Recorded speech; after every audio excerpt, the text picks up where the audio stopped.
Let me pull up this story and then I'll go into detail. This is from Reuters. Pelosi predicts what's his name would fail in 2024 House run. Well, that's the headline, but I think they bury the lead. At the end of the article, we see this.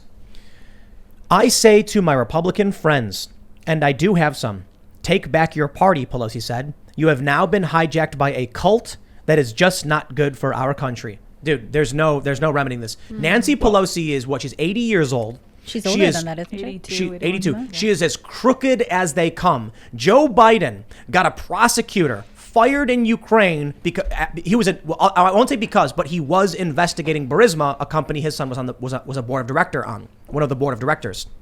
Joe Biden flew his son on Air Force 2 to China to negotiate a private equity deal. Joe Biden, just when he was put in charge of Iraq, all of a sudden his brother gets these lucrative contracts for doing construction in Iraq. The dude is as crooked as they come. We know it. And Pelosi has the nerve to say that everyone else is in the cult. You cannot convince Pelosi voters who keep empowering that crooked, corrupt behavior that they are empowering crooked. Look at this. Gavin Newsom just won. Yeah. They won't even recall a guy who says, you're not allowed to go outside, but I'm going to go to a restaurant without wearing a mask. I think they just really like his hair. Yeah. I think we're dealing with NPC lemming type, whatever. Look at, you see Penn Jillette sitting there with Newsom giving a thumbs up. Yeah, that's crazy. These people have gone insane. Penn Jillette was a Cato libertarian. Yeah, he was a question authority guy. And now he's sitting there with the guy who's ruling by decree with a thumbs up. Happy it's happening. They've lost their minds. Well, they're using crisis as a reason to abandon our traditions and our representative government. And they're saying that because it's a crisis, we now get to abandon all the rules and do these executive and, overarching things. And what's being missed, of course, is that it's during a crisis, it's when things are at their most dire that you have to hold fast to your principles and to your values and to your traditions of government, for sure. What we need is a representative government. And what we have is executives all over the country making their own determinations. Even the governors where I agree with what they're doing, which I would say in a lot of cases I agree with DeSantis. I agree with some of Abbott's stuff as well. I don't agree with how it's being done. I think it's being done in a completely garbage way. It's being done in a way that undermines the very values of our nation. And it's not okay. It's just not okay. But you said also that these people are going to fight, right? These the Newsom supporting Pelosi types, right? They're not going to fight. No. I'm not saying they're going to get the government to fight for them. And then what's everybody else going to do? And who are the people who are in the police departments and in the army? It's those people. Because right now in the army, you have that lieutenant colonel who resigned and said, I will not abide by this tyranny. I will not stand for the critical race theory. All of these rational thinking individuals are like, I am out. Who will be left holding the weapons? So I'm not saying your average sitting at home filling out a mail-in ballot Gavin Newsom supporter is going to be in the streets yelling and flinging torches or something, but a decent percentage of these people who go march in the streets with doing the communist salute, the red salute, while they're protesting, those people will fight. Antifa will act as partisan, engaging in violence to gain political power and territory. The police who remain are gradually becoming more and more pro-establishment authoritarian. The libertarian-minded people are quitting and resigning from the military and the police departments, so it's only a matter of time. Well, there's also parallel economies and governments that are being formed right now in crypto. And the crypto economy that is forming in parallel is actually, the funny part, you brought up anarcho-communists and libertarians in the beginning, in New Hampshire. They both support Bitcoin and crypto because it's a fair sort of, permissionless system that anyone can participate in. So there are actually proposals for network states, like Balaji, who's a really interesting crypto character, has proposed the idea of a network state. And so we have all the typical geopolitical stuff happening, but we also have a crypto digital situation forming. This is the piece of the puzzle people need to understand. When you bank, we were talking about this in the members segment last night. When you bank, there's no money. It's a ledger. That's how your banking works. I talked to my bank after there was an error and there was a problem, and they basically said, we write down that you have this number, and then when you say you want to transfer it, we erase the number, and the other bank writes down you have the number. Money never exchanged, right? Cryptocurrency is an alternate decentralized ledger that allows funds to move around the world outside of the U.S. financial system. If there was going to be any kind of conflict in the U.S., it would require support, means of communication, and funding. And with decentralized communications becoming more and more prominent, particularly when we see crypto, the U.S. government can, let's say it gets to the point where people are fighting in the streets. They are, but I mean like overt political factions with new flags. New Hampshire secedes, the federal government's moving in, and they say, we're going to cut off all their bank accounts. We're going to seize their funds and seize their assets. And they go, this is New Hampshire. We use Bitcoin here. You can't do anything to stop it. This allows people to exchange value outside of the U.S. government, and it strips the U.S. government of the ability to do anything about it, which means resistance can be funded. So if people, whether it's Antifa claiming to be the resistance, they'll get funding through crypto. A lot of these alt-right dudes were getting massive amounts of money through crypto. The government has no control. But Antifa too. That's what I'm saying. And that's an important thing. And I think it's important not to, make it like government versus crypto, because that's really not what the situation is. We just saw El Salvador, Bitcoin is legal tender in El Salvador now. We want to encourage the U.S. to adopt Bitcoin, because that is in the interest of the U.S. It's going to make the U.S. stronger. No, it isn't. Yes, it is. No, it isn't. Absolutely. The U.S. has one export. You know yeah, what it we is? were talking about this before. It's the petrodollar. Okay, that's fine, and that's going to be happening. But they can't stop the momentum. So So it is very, very bad for U.S. hegemony that we will lose the petrodollar. That's fair, but you want to be ready for the next evolution. And if you're not, that's why like a lot of investors will simultaneously fund the competitors to their own investments. Yeah, hedging their bet. Yeah. It's like when you go to the roulette table and you're like, you've got first and, the first, second, and third quadrants. So you bet on two of them, hoping that it's like a greater chance of winning, but you win slightly less. That's basically what it is. Bill, tell me about this network state thing, because I've been thinking about something. Well, like I don't know this. too much about it, but so we have DAOs, which are decentralized autonomous organizations, where people are essentially voting with crypto tokens on various proposals around different projects, and the projects are governed by the token holders of the project, and it's all cryptographically secured, and it's a public ledger. And so you could, when you talk about systems for voting, why not move voting systems to cryptographic systems? I mean, that's obvious. So, and that's really what. There's still a lot of challenges there. Oh yeah. Like how do you get someone? How does someone register into the system to be able to vote using crypto? Well, there would have to be some sort of connection between the decentralized identity, like in the crypto wallet, tied to like a driver's license. So that, if a state was actually going to become like a network crypto state, then it would have to be sort of connecting its database of identities with the actual crypto addresses. How do you clean voter rolls?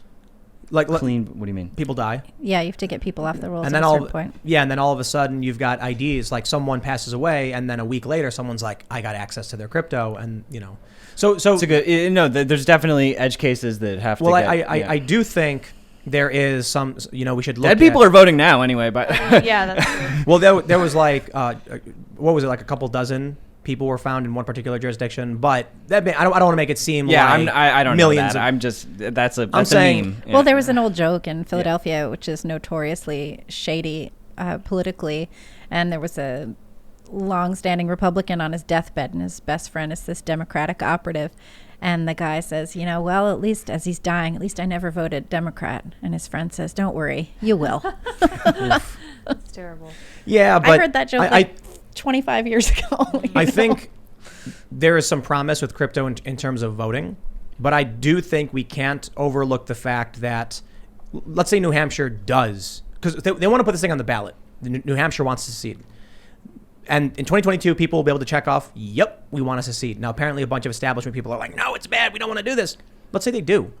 They don't got to worry about funding. They don't got to worry about being cut off. They don't got to worry about the federal government being like, we sacrifice blood and treasure for your admittance to the union, and we will not let you leave. They'll be like, what are you going to do about it? We get our funding through decentralized internet, networks. We fund each other, and people in New Hampshire are armed to the teeth.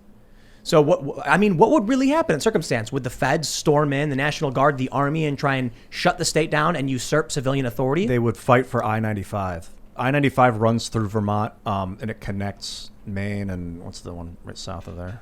South of Maine. Maine and Massachusetts. They would yeah. sanction. They and would shut off block supply off their lines. port. Yeah, they take 90. They try to. The federal government would try to take I-95 back and shut New Hampshire off from the coast. How would they take the Tanks. coast? You think they Oh would yeah! roll tanks If someone on tried through there? to secede from the U.S., they'd bring up the entire military force to stop it. Okay, now I really want to see this. I'm not happen. convinced. Decided. What else can you do if someone fascinating. tries to leave your union? I mean, you have to as a government. Look at you know? Brexit. Yeah, they didn't do it. They couldn't do anything about it. That was Europe. But still, like, we're at a point where, like, even Scotland, if Scotland really did vote for independence, what can they do? Are we going to see a whole nother campaign to go claim Scotland for the crown? The only reason I think they're working on that, right? Right. Didn't So my Scotland point add is, a new... we are beyond the era of violence to a certain extent. What I mean is, people will not tolerate conflict. And so if New Hampshire says, here's our list of grievances, here's the problem, and then images start emerging of like New Hampshire residents being beaten and dragged, the rest of the country would be like, stop, what are you doing? This is bad. We don't care about New Hampshire. The federal government would freak out, but people in Idaho are going to be like, whoa. I'll tell you this, if people in New Hampshire really did vote to secede, and it was like, boom, there it is. We have people mentioning in Super Chat that they have it in their constitution that they can. Then if the federal government moves in, a bunch of other states are going to file lawsuits. They're going to make declarations. Basically what happened in the original Civil War, the first one in the United States. The original. I like that. Several states seceded from the Union. The TOCW. Union soldiers were at Fort Sumter. And when conflict started, I think it was 7 more states that went, whoa, we're out. We're done. The moment you started attacking states that... Yeah, I see we're I-95 out. as Fort Sumter. If they try and block the road from Massachusetts to Maine by taking it to a new country, then the government would try and take it back, and that would be like a Fort There's Sumter another moment. thing, too, which is southern New Hampshire is mostly just a bedroom community for Boston. So Yeah. a lot of people who live in that little southern New Hampshire area that borders on Massachusetts work in Boston or work in Massachusetts. And I don't think they want to get cut off from their jobs. I don't think they want to like lose their jobs because they can't get across the border if there's some sort of issue. I wonder what that would be like. Let me say, I'm not a historian to tell you about the Soviet Union or anything like that, but they lasted, I think, 69 years and then collapsed. They broke apart. The United States, we got like 250, a little bit more than that. It's possible that we suffer a similar dissolution. When I'm thinking of network states, I was visualizing like a way for us to vote across a network for things that aren't local, because localization has changed now. You can have a conversation with anyone anywhere. It doesn't matter. And so that we would have a system of voting where I could vote alongside someone in North Dakota for something that goes on in Texas. But then if the power goes out, we default back to this local system. Or we could have both those systems in parallel. Because the United States is changing, and it will. Are you thinking of like something more along the lines of a completely direct democracy where everybody votes on everything? That'd be terrible. No, not necessarily. You could still have a representation if you wanted, but more of an interconnected system of voting that isn't based on where you live. It's based on what you do, and so the people that do certain things could vote on that thing. And You know That the would problem. be You know weird. what the problem is. The system of government that we have is beyond brilliant. I reflect on the U.S. government. I'm just like, man, did these dudes work it out? So you look at the reason we vote the way we do. We have districts. We've got counties. Is that we want to protect. Say there's a small town that's got a water reservoir, and the people all move there and they share and they bask in this water and they protect it. And then a neighboring county says, we want it. We want to vote to take it. So we actually have a weighted vote system with the Electoral College to grant some protection, some defense. The United States has the ability of minority rule. You know, democracy is 2 wolves and a lamb deciding on what's for lunch. A republic is a well-armed lamb contesting the vote. So that's really, really important. The problem is we've become a completely nationalized information economy. So where it used to be that your local news outlet had your city that you would learn about, and they still exist for sure. Now people are increasingly getting their news from national sources. There was a joke, I think it was 30 Rock actually, because I've been watching it, where they were like, and now back to national radio that doesn't make sense for you because it's hot out there, or maybe it's not. Maybe it's cold. Yeah. Could be. And so what happens then is people vote based on these overtly national issues. So when you talk about, you've talked to Ian before, Ian, you've talked before about direct democracy in a republic system, meaning, I think what you mean is we still have the jurisdictions, we still have a defense for minority, smaller, less populated areas to have their votes heard. But instead of sending a representative, they just issue a county yes or no, as opposed to having a rep go do it. A direct republic. The problem with that is, which is interesting, is that these people aren't paying attention to the local issues anymore. So when Nestle comes in and starts guzzling up all their water and destroying it, they don't know about it. So then when there's a vote put up where it's like, should Nestle be allowed to take water from reservoirs? They go, sure, why not? And then it's like, oh, wait, that's our water. I didn't know that because we don't pay attention locally anymore. So that's, regardless of whether they use your system or anything else, that is one of the key problems right now. Like AOC would not have gotten elected or reelected were it not for the fact that she's got donors all over the country in small pockets funneling money into her district, which she's supposed to represent, but she represents the interests of a mass of Twitter socialists. Yes, that's right. I don't really see her representing much of the Bronx. No, I mean, menstruators?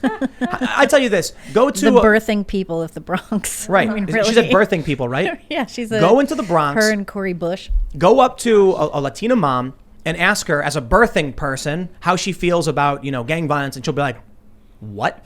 She might laugh. Depends on how you say it, but yeah. I think she'll say, what? Yeah. Okay. Yeah, and you'll definitely. be like, birthing person. AOC is a Congress birthing person. Mm-hmm. No one talks like that, and she's not representing the people of her district. The problem is these people don't know or don't care, and they vote for it. Like Nancy Pelosi said, people would vote for this glass of water if you put a D on it. That's what she said. That's what she said about her district and AOC's.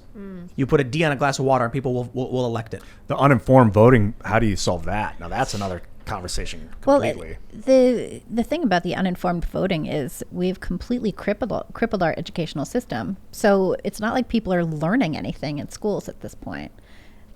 We have uninformed voters, I think, by design. Oh, yeah. Schools are just corruption factories. I think that's part of it. Thanks for checking out this clip from the Timcast IRL podcast. If you want to see the full show, come back to this channel, youtube.com/TimcastIRL, Monday through Friday at 8 p.m., where you can leave comments and super chat, and we actually will read your comments on the show. Don't forget to like, share, subscribe, and if you want exclusive members-only content, segments you can't get anywhere else, go to timcast.com, become a member, and we even have full bonus episodes. Thanks for hanging out, and we'll see you all next time.